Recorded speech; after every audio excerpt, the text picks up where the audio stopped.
ಮಧು ಬಂಗಾರಪ್ಪ ಅವರು ಕನ್ನಡ ಬರಲ್ಲ, ಅವ್ರ ಹೇರ್ ಸ್ಟೈಲ್ ಹಂಗಿದೆ, ಇದೇ ಚರ್ಚೆ ಆಯ್ತು. ಇವನೇ ನನಗೆ ಕೌಂಟರ್ ಕೊಡ್ತಾವನೆ, ಈಗ ನಾನು ಕೊಡ್ತೀನಿ ನೋಡು ಕೌಂಟ್ರು, ಬೆಚ್ಚೆ ಬೆದ್ದು ಬಿಡಬೇಕು. ನಾನು ಏನಾಗ್ತದೆ ಇಲ್ಲಿ ಇದೆಲ್ಲ ಇರಬೇಕಾಗ್ತದೆ, ಒಂಥರ ಜಾಲಿಯಾಗಿರ್ತದೆ, ಇಲ್ಲ ಅಂತ ಹೇಳಿ.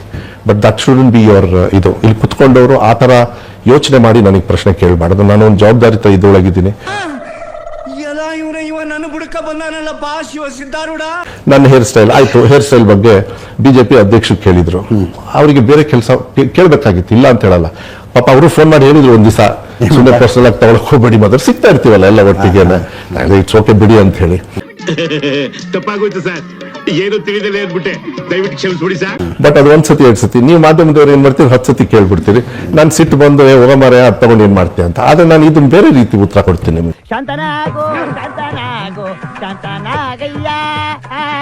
ಮತ್ತು ಮಾಧ್ಯಮದಲ್ಲೂ ಕೂಡ ಹಂಚ್ಕೊಂಡಿದ್ದೆ. ಒಂದ್ ಮಗು ನನಗೆ ಮೆಸೇಜ್ ಕಳಿಸ್ತು, ನಿಮ್ ತರ ಹೇರ್ ಸ್ಟೈಲ್ ನಾವು ಇಡ್ಬೋದ ಶಾಲೆಯಲ್ಲಿ ಅಂತ. ಆ ಮಗು ಫೋನ್ ಮಾಡಿದ್ರು, ಇಲ್ಲಪ್ಪ ನನಗೂ ಇಷ್ಟ, ನೀವೆಲ್ಲರೂ ಆ ಹೇರ್ ಸ್ಟೈಲ್ ಇರ್ಬೇಕಂತ, ಇಲ್ಲ ನಿಮಗೆ ಸ್ವಂತ ನಿಮ್ಗೆ ಇಷ್ಟಪಡೋದು. ಪ್ರಾಬ್ಲಮ್ ಏನು ಅಂದ್ರೆ, ನೀವೇನಾದ್ರು ಜಗಳ ಆಡ್ಬೇಕಾದ್ರೆ ಕೂಡ್ಲೆ ಫಸ್ಟ್ ಹಿಡಿಯೋದಪ್ಪ ಶರ್ಟ್ ಎಲ್ಲದೂ ಬಿಟ್ಟು. ಆವಾಗ ಮತ್ತೆ ನೀವಿಬ್ರು ಜಗಳ ಆಡೋದಿರ್ಲಿ, ನಿಮ್ಮ ಅಪ್ಪಂದ್ರು ಜಗಳ ಆಡ್ತಾರೆ, ಬೇಡ, ಒಂದು ಸಿಸ್ಟಮ್ ಇರುತ್ತೆ ಅಂತ ಹೇಳಿ ಹೇಳ್ತಾರೆ. ಗೊತ್ತಾಯ್ತು ಬಿಡಪ್ಪ. ನಾನು ಓದಿದ್ದು ಮೇರಿ ಮಕ್ಲೆಟ್ ಸ್ಕೂಲ್ ಶಿವಮೊಗ್ಗ. ಅಲ್ಲಿ ಇಂಗ್ಲಿಷ್ನ ಕನ್ನಡದೊಳಗೆ ಹೇಳ್ಕೊಡ್ತಾ ಇದ್ರು. ನಾನು ಬೆಂಗಳೂರಿಗೆ 7ನೇ ಕ್ಲಾಸಿಗೆ ಬಂದೆ. ಇಲ್ಲಿ ಕನ್ನಡನ ಇಂಗ್ಲಿಷಲ್ಲಿ ಹೇಳ್ಕೊಡೋರು. ಇಂಥ ಸಮಸ್ಯೆ ಇದ್ದಾಗ ನನಗೆ ಓದಕ್ಕೆ ಮಾತ್ರ ಪ್ರಾಬ್ಲಮ್, ಮಾತಾಡೋದಕ್ಕೆ ಏನಿಲ್ಲ. ನೀವೆಲ್ಲರಿಗಿಂತನೂ ಚೆನ್ನಾಗಿ ಮಾತಾಡೋದು ನನಗೆ ಗೊತ್ತಿದೆ, ಅದನ್ನ ಚಾಲೆಂಜ್ ಏನು ಮಾಡ್ತಾ ಇಲ್ಲ. ಆದರೆ ಮಾಧ್ಯಮದಲ್ಲಿ ಈ ಥರ ಹೇಳಿದಾಗ, ಪದೇ ಪದೇ ಕೇಳಿದಾಗ ನಮ್ಗೆ ಸ್ವಲ್ಪ ಸಿಟ್ಟು. ಮನುಷ್ಯ ಅಂದ್ಮೇಲೆ ಕೆಮ್ತಾರೆ, ಸಿಟ್ಟು ಬರುತ್ತೆ, ಜ್ವರ ಬರುತ್ತೆ, ಎಲ್ಲ ಇರುತ್ತೆ. ಸಿಟ್ಟು ನನಗೂ ಇರ್ತದೆ. ಪದೇ ಪದೇ ಕೇಳಿದಾಗ ನಾನು ಹಾಗೆ ಕೊಡೋದು. ಆದ್ರೆ ನಾನು ಇರೋ ಇಲಾಖೆ ಬಹಳ ಸಮಾಧಾನದಿಂದ ಮಾಡಬೇಕಾಗತ್ತೆ. ನೀವು ಕೇಳೋ ಪ್ರಶ್ನೆನೂ ಕೂಡ ಸಮಾಧಾನದಿಂದ ಇವತ್ತು ಕೂಡ ಇದ್ರೆ ಒಳ್ಳೇದು ಅಂತ ನಾನು ಭಾವಿಸ್ತೀನಿ. ಇತ್ತೀಚೆಗೆ ಶಾಲಾ ಮಕ್ಕಳಿಗೆ ಶೂ ಕೊಡ್ಲಿಕ್ಕೆ ಸಾರ್ವಜನಿಕರಿಂದ ದೇಣಿಗೆ ಕೇಳಿದ್ರ ಬಗ್ಗೆ ನಿಮ್ಮ ಇಲಾಖೆಯಿಂದ ಪ್ರಕಟಣೆ ಬಂದಿತ್ತು. ನೀವು ಈಗಾಗಲೇ ಹೇಳಿದ್ರೆ 2 ವರ್ಷದಿಂದ ಸಮರ್ಥವಾಗಿ ನಾನು ಇಲಾಖೆಯನ್ನು ನಿಭಾಯಿಸ್ಕೊಂಡು ಬರ್ತಿದ್ದೀನಿ ಅಂತ. ಆದ್ರೂ ಶಾಲಾ ಮಕ್ಕಳಿಗೆ ಶೂ ಕೊಡ್ಲಿಕ್ಕೆ ಆಗದೆ ಜನರಿಂದ ದೇಣಿಗೆ ತಗೊಳ್ಳುವಂತ ದಯನೀಯ ಸ್ಥಿತಿಗೆ ನಿಮ್ಮ ಇಲಾಖೆ ಬಂದಿದೆ ಅಂತ.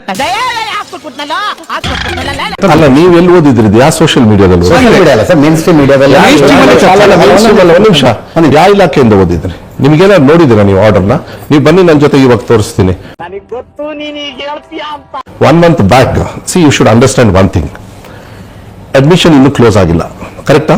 August 1 ನಿನ್ನೆಗೆ ಅಫಿಷಿಯಲಿ ನಮ್ಮ ಲೆಕ್ಕದ ಪ್ರಕಾರ ಸ್ಯಾಟ್ಸ್ ಅಂತ ಇರುತ್ತೆ, ಸ್ಟೂಡೆಂಟ್ಸ್ ಅನಾಲಿಸಿಸ್ ಟ್ರ್ಯಾಕಿಂಗ್ ಸಿಸ್ಟಮ್ ಅಂತ ಹೇಳಿ. ದುಡ್ಡು ಶಾರ್ಟೇಜ್ ಇದೆ ಅಂತ ಹೇಳಿ ಯಾರೋ ಮಾಧ್ಯಮದಲ್ಲಿ ಹಾಕಿದ್ರು ಅಂತ ತಕ್ಷಣ ಹಾಕ್ಬೇಡಿ, ಕ್ಲಾರಿಫೈ ಮಾಡ್ಕೊಳ್ಳಿ. ದುಡ್ಡು ಇದೆ, ಏನಾಗಿದೆ ಅಂತ ಯಾರೋ ಒಂದು ಸ್ಟೋರಿ ತಗೊಂಡು ಅದೇ ಮಾಡಬೇಡಿ. ಅಲ್ಲ, ಒಂದು ನಿಮಿಷ ಅಜಿತ್ ಅವರೇ, sorry, I have to answer this. ಅದು ವಿರೋಧ ಪಕ್ಷದವ್ರು ಹೇಳಿದಾಗ ನನ್ನ ಕರ್ತವ್ಯ ಆಗುತ್ತೆ. ನಮ್ ಸ್ಥಿತಿ ಹೆಂಗ್ ಆಗ್ಬಿಟ್ಟದೆ ಅಂದ್ರೆ ಗೋಯ್ದಪ್ಪ. ವಿಧಾನಸೌಧದಲ್ಲೂ ಇದೇ ವಾಯ್ಸ್ ಬಂದನ್ನು ಕೂಡ ನಾನು ಮಾಡಬೇಕು. ಅವ್ರಿಗೆ ನಾನು ಉತ್ತರ ಕೊಡ್ತಾ ಇದ್ದೀನಿ. ಎಲ್ಲಾ ದುಡ್ಡು ಕೂಡ SDMC ಅವರಿಗೆ ಹೋಗುತ್ತೆ.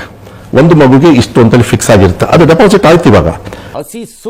ಆಮೇಲೆ ದೇಣಿಗೆಗೆ ಯಾವುದೇ ಕಾರಣಕ್ಕೂ ಯಾವತ್ತೂ ಕೂಡ ನಮ್ಮ ಸರ್ಕಾರ ಯಾವುದೇ ಕಾರಣಕ್ಕೂ ದೇಣಿಗೆನ ಶೂಸ್ ಸಾಕ್ಸ್ಗೆ ಕೇಳಿಲ್ಲ.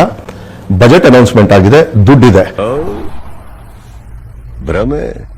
ಅಂದ್ರೆ ನಿಮ್ಗೆ ಅಂದ್ರೆ ಏನಾಗಿದೆ ಅನ್ನೋದು ಗೊತ್ತು. ಸರ್ಕಾರ ಕೊಟ್ಟಿರೋ ದುಡ್ಡಿನಲ್ಲಿ ಇನ್ನೊಂದು ಸ್ವಲ್ಪ ದುಡ್ಡು ಹಾಕಿ ಗುಣಮಟ್ಟದ ಶೂಸ್ ತಗೊಳ್ಳೋಣ, ಯಾರಾದ್ರೂ ದಾನಿಗಳಿದ್ರೆ ಬನ್ನಿ ಅಂತ ಕೆಲವು SDMC ಮನವಿ ಮಾಡಿದ್ದಾರೆ. ಅವ್ರು ಮಾಡ್ಕೊಂಡಿರ್ಬೇಕು. SDMC ಮನವಿ ಮಾಡಿದ್ದಾರೆ, ನನಗೆ ಮಾಡಿಲ್ಲ. ನೀವು ಮಾಡಿಲ್ಲ, ಬಟ್ ಕೆಲವರು ದಾನಿಗಳಿಗೆ ಮಾಡಿ, ಕೆಲವರು MLAs ಏನ್ ಮಾಡಿದ್ದಾರೆ, ಸೆಂಟ್ರಲ್ ಮಾಡಿ ಅಂತ ಈ ಸತಿ ಪ್ರಯತ್ನ ಪಟ್ಟೆ.